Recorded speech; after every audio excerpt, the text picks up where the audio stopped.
कुछ मीठे फल खा ले। आज आपका राज तिलक होने वाला है और महाराज जी अभी आपका इंतजार कर रहे हैं, तो आप जल्दी से तैयार होकर के आ जाए। राम जी ने कहा माता जी मुझे राज मिल गया, राज तिलक मेरा हो गया। बोले अभी तो मुहूर्त दिन का था, कब हो गया? तो राम जी ने कहा राज तिलक तो मेरा रात को ही हो गया। कौशल्या जी ने कहा कैसे हो गया? तो राम जी ने कहा पिताजी ने मुझे वन का राज दिया है कि जिससे मैं जहां मेरा हर प्रकार से कार्य है। विप्रधेन सुरसंत हित लीन मनुज अवतार। भगवान का कार्य कहाँ है? अयोध्या में राज करने के लिए भगवान नहीं आए हैं। भगवान का कार्य उस वन में है जहां ऋषि महात्मा उल्टे लटक करके तपस्या कर रहे हैं।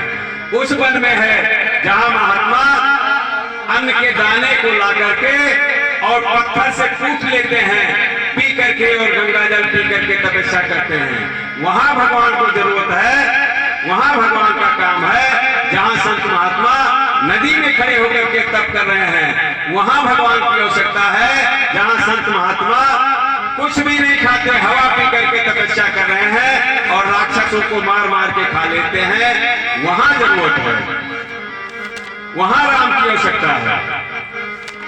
राम जी ने कहा कि माता जी हमें पिताजी ने जंगल का राज देना है, वही मेरा काम है। बाबा तुलसीदास जी लिखते हैं पिताजी ने मोहि कानन राजू,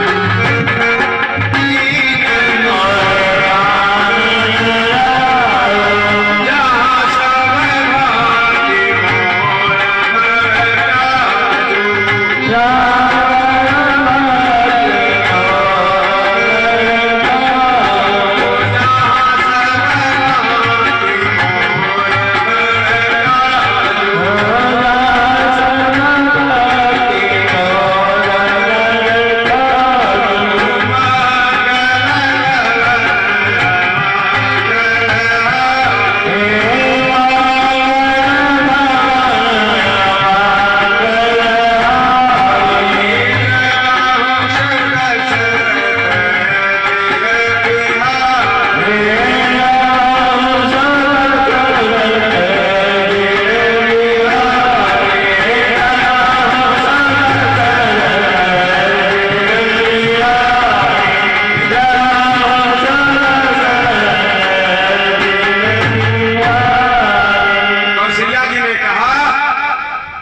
मुकुट तो है नहीं सर पे।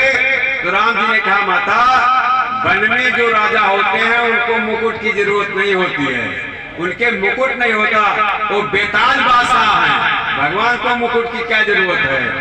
कौशल्या जी ने ऐसा सुना तो कौशल्या जी मूर्छित होने लगी। भगवान ने उनको पकड़ करके संभाला। कौशल्या जी ने कहा कि देखो जब तक माता पिता दोनों किसी कार्य के लिए नहीं कहते तब तक पूर्ण नहीं माना जाता। महाराज दशरथ जी ने आपको वन भेजा है तो मैं रोक दूंगी। क्यों? क्योंकि मैं माँ हूं और सर्वप्रथम बेटे पर अधिकार, संतान पे अधिकार माँ का होता है। राम जी ने कहा कि नहीं, माँ ने भी कहा है। तो कौशल्या जी ने कहा कौन सी माँ ने कहा? तो राम जी ने कहा कैकेयी माँ थी और कैकेयी माँ भी तो माँ है। कैकेयी माँ ने कहा है कि राम बेटा आपका राज वन में है, वहां आपकी जरूरत है, आप वहां राज करें और यहाँ का राजा भरत को बना दिया गया है। तो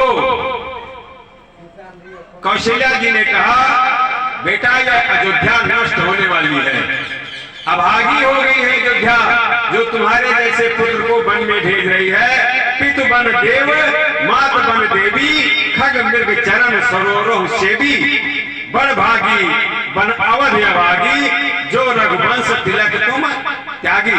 यह वन शुभ हो जाएगा, यह वन ही आपके लिए राज हो जाएगा और यह अयोध्या अभागा है क्योंकि आपने यहाँ का राज त्याग दिया है। कौशल्या जी ने सोचा मैं अगर इनके साथ चलने के लिए कहूं तो अच्छी बात नहीं है, क्योंकि पत्नी का धर्म है अपने पति का सेवा करना। स्त्री कोई पूजा पाठ या तप करे ना करे, लेकिन अगर अपने पति का मन कर्म वचन से सेवा करती है तो वह सब तरीके से पूर्ण की भागीदारी है।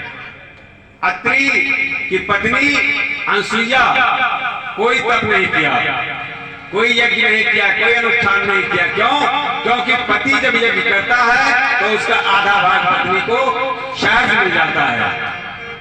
कौशल्या जी ने विचार किया, राम जी से कहा अगर मैं वन में चलने के लिए कहूं तो आप कहोगे कि यह ठीक नहीं है, इसलिए मैं वन नहीं चलूंगी, अपने पति की सेवा करूंगी। राम जी से कहा बेटा मैं वन चलने के लिए अगर तुमसे कहूंगी तो आपको संकोच में पड़ जाएंगे, अब आगे अवध में ही रहकर मैं अपने पति की सेवा करूंगी।